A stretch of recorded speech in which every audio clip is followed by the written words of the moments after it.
పరిస్థితి రాకుండా కాపాడాల్సిన ప్రథమ బాధ్యత పోలీస్ యంత్రాంగం మీద ఉంటుందని నేను స్పష్టంగా తెలియజేస్తున్నాను. సార్, దీనికి సంబంధించి లక్ష్మీనాయుడిని ఎవరైతే ఇలా కారుతో ఢీ కొట్టి అతి కిరాతకంగా అతి నీచంగా హత్యకు పాల్పడ్డాడో హరిశ్చంద్ర ప్రసాద్ను వాళ్ళ తండ్రిని కూడా వితిన్ అవర్స్లో పోలీసులు ఏవైతే సెక్షన్ ఇంప్లిమెంట్లు అవుతాయో దాంతోపాటుగా వాళ్ళని అరెస్ట్ చేయడం జరిగింది, రిమాండ్లు కూడా పంపించడం జరిగింది. కానీ ఈ అంశంలో ఇది ఒక కాపు సామాజిక వర్గానికి చెందిన వ్యక్తి, ఈ చనిపోయిన వ్యక్తి, అవతల వ్యక్తి కమ్మ సామాజిక వర్గానికి చెందిన వ్యక్తి, కుల అహంకారంతో ఈ రకంగా చేశారు. దీనికి పవన్ కళ్యాణ్ గారు రెస్పాండ్ అవ్వాలి, ఆయన మాట్లాడాలి, ఆయన న్యాయం చేయాలి. అంటే ఇవన్నీ కూడా ఎలక్షన్ల ముందు ఏవైతే మాట్లాడుకున్నారో, ఎలక్షన్ తర్వాత ఏవైతే మాట్లాడుకున్నారో, ఇప్పుడున్న అంశాలు ఉన్నాయో ఇవన్నీ కూడా తిరుగుతున్న నేపథ్యం. అంటే ఎవరికి ఎవరిని ఏమంటే ఇప్పుడు వాళ్ళ మనోభావాలు ఏ రకంగా దెబ్బతింటాయో, దాన్ని ఏ రకంగా మళ్ళీ డైవర్ట్ చేస్తారో అనే విధంగా ఇది తయారైంది సార్ ఈ ఇష్యూ. అదే అంటున్నాను కదా, ఇది చాలా దురదృష్టకరం అని నేను మాట్లాడుతాను. యాక్చువల్ డెఫినెట్ గా లక్ష్మీనాయుడు గారు కానీ వాళ్ళ కుటుంబం కానీ వాళ్ళు నష్టపోయారు. అవును, ఎందుకంటే ఒక కుటుంబానికి పెద్ద దిక్కైన వ్యక్తి మరణించడం అన్నది ఆ కుటుంబానికి తీవ్రని పరిణామాలు సృష్టిస్తుంది. ఆ వ్యక్తి ఆదాయం ఉంటుంది, ఆ కుటుంబం ఎలా నిలబడాలి అన్నది కూడా ఒకటి. తర్వాత వారి సోదరులిద్దరు కూడా వారు గాయపడడం వల్ల వారి యొక్క క్షమత కూడా తగ్గిపోతుంది. సో దీనికోసం ఏంటంటే కాంపెన్సేషన్ అన్నది చాలా ముఖ్యమైనది. యాక్చువల్గా మీరు చూసుకుంటే సిఆర్పిసిలోనే విక్టిమ్ కాంపెన్సేషన్ అన్న ఒక కాన్సెప్ట్ ఉంది.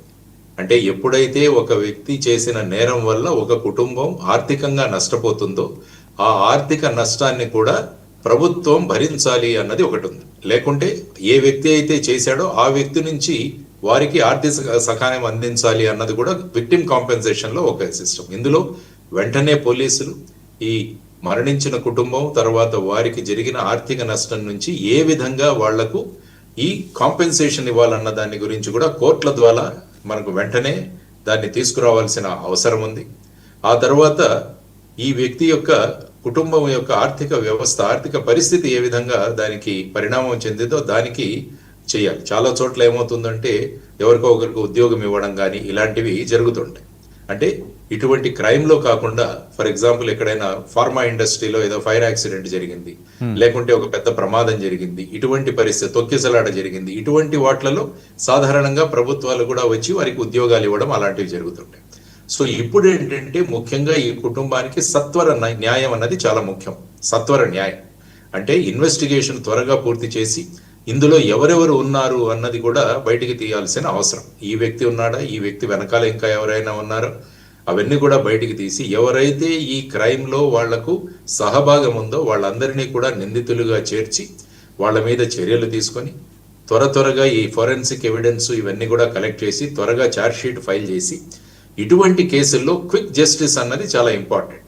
అందుకనే ఒక స్పెషల్ కోర్టు కానీ లేకుంటే ప్రస్తుతం ఉన్న కోర్టులో ఒక స్పెషల్ తీర్పు ద్వారా ఈ నేరాన్ని త్వరగా మీరు పరిష్కరించాలి అన్నది కూడా ఒక టార్గెట్ ఇస్తే ఏమవుతుందంటే సమాజంలో ఇటువంటి ఘోరమైన కృత్యాలు చేసిన వాళ్లకు వెంటనే శిక్ష పడుతుంది అన్న ఒక భయం కూడా మనం పెట్టాలి. లేకుంటే ఏమవుతుందంటే ఈ ఒక 10 సంవత్సరాలు 15 సంవత్సరాలు ఈ కేసుకు పడితే మళ్ళా ఏమవుతుందంటే వ్యవస్థల మీద ప్రజలకు నమ్మకం పోతుంది.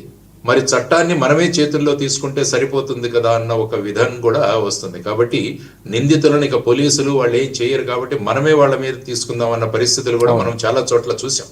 కానీ ఇటువంటి పరిస్థితులు ఉద్భవించకుండా వెంటనే చర్యలు తీసుకోవడం అన్నది చాలా ముఖ్యమైన అంశం. ఇందులో కులపరంగా జరుగుతున్న చర్చలు కూడా ఇవి ఎక్కడో ఒక చోట సమాప్తి పలకాలి వీటికి. ఎందుకంటే ఈ విధంగా ఒక చోట మొదలైతే ప్రతి చోట నేరాన్ని నేరం కాకుండా వ్యక్తులను కులపరంగా చూసే ధోరణి మొదలవుతుంది. కాబట్టి దీన్ని కూడా వెంటనే ఆపాలి అన్న బాధ్యత కూడా ప్రభుత్వం మీద ఉంది. ప్రభుత్వం ఎప్పుడు కూడా ప్రజల్ని కులాలుగా మతాలుగా విడిపోకుండా చేయాల్సిన బాధ్యత ప్రభుత్వం మీద ఉంది. సో వారు కూడా వెంటనే తగిన చర్యలు తీసుకోవాలి. ఈ కేసుని ఒక నేరాన్ని నేరంగా పరిగణిస్తూ దానిలో త్వరితగతిన న్యాయం తీసుకొచ్చే విధానాన్ని ప్రభుత్వాలు ఈ కేసులో తర్వాత జరగబోయే మిగతా కేసుల్లో కూడా ఆ విధంగా చేయాలి అన్నది నేరస్తుడిని ఒక నేరస్తుడుగా నిందితుడిని